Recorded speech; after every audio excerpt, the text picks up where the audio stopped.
Imagine controlling nearly a quarter of the entire world at one point in history. Sounds impossible, right? Well, that's exactly what the British Empire managed to do at its peak. It didn't start as a massive empire, though.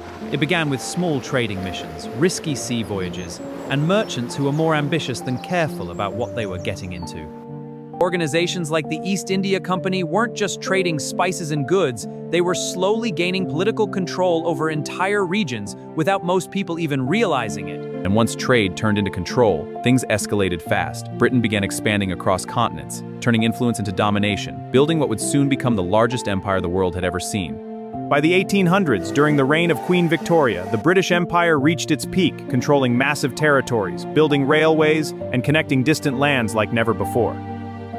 They even said the sun never sets on the British Empire, because no matter where you looked on Earth, Britain had influence somewhere under the sunlight.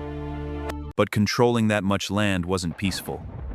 It often involved force, control, and people who didn't agree with being ruled by a distant empire.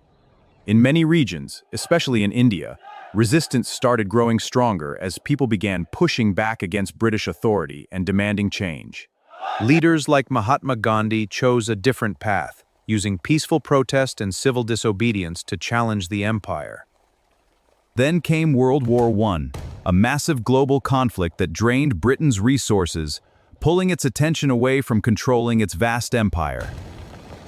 After World War II, Britain was exhausted, economically, physically, and politically, making it harder than ever to maintain control over distant territories. That's when everything started to change. Colonies across the world began demanding independence, and this time, Britain couldn't stop the momentum. In 1947, India gained independence, marking one of the most important turning points in the decline of the British Empire. After that, many other regions followed, creating a domino effect that rapidly reduced Britain's global control. The empire that once covered nearly a quarter of the Earth's land was now shrinking rapidly, leaving behind a very different global landscape. But even after its fall, the British Empire shaped language, culture, and global systems we still see today. Subscribe for more history like this.